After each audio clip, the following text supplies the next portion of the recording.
Renuka, I want to start with you.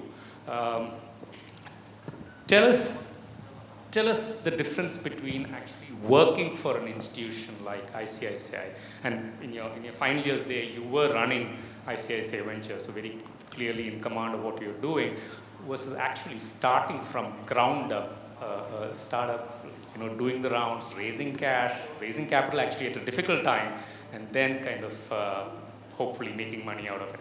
Tell us the difference.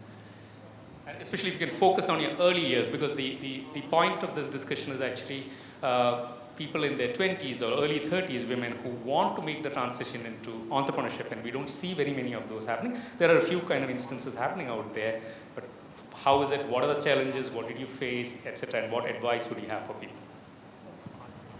So, well, a lot of people have asked me, how would it have been any different? Because I used to run ICICI Venture as though it was my own. And even I had doubts whether it would be any different at all. Doing multiples, which is a company that I created as opposed to an employment that I did in ICICI Venture. But much to my own surprise, it's been vastly different and vastly better for me. I think that when you're an employee, you cannot escape constantly running on a parallel track. What does your boss want? Or what does your shareholder want? Or whoever is next in the hierarchy.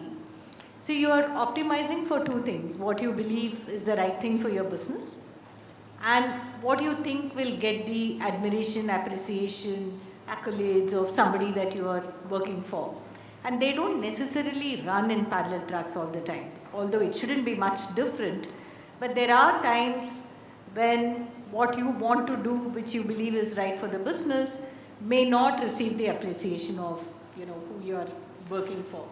And those moments cause immense stress because you are working against your belief or your conscience.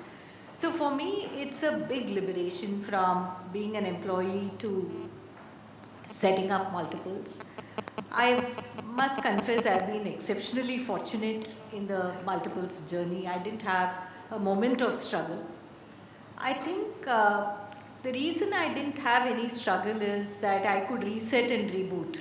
So when I left ICICI, I had no difficulty or shame or falling in my own self-esteem to accept that I'm nobody. So I really said I'm zero. I'm back to zero. I'm starting from scratch. And so I expected absolutely nothing. If the best of my investor, best of my friend didn't take my phone call, I wouldn't have been hurt in the least bit. So my expectation with myself was very real. And a lot of my friends and well-wishers, as you know, in ICICI, we had such a good battery of people, colleagues who were all great friends. Most of them said, how will you deal with having no trappings? You're going to have no secretary, no car, no office, no huge support system, no big business card.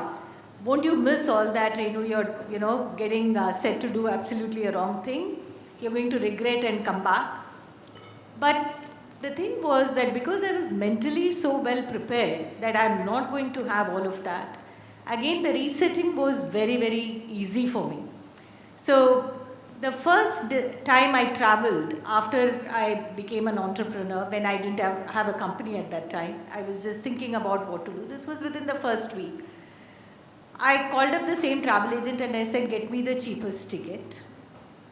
And I didn't expect, we are all pampered, we have all these airport services and all of that. I didn't expect any of that. But he wanted to still give me the airport service. I got into this economy class, travel like anybody else. I don't know where my life is taking me. The flight touched down in Chennai. I switched on my mobile phone. My daughter called me. Said, Mom, have you landed? I said, yeah.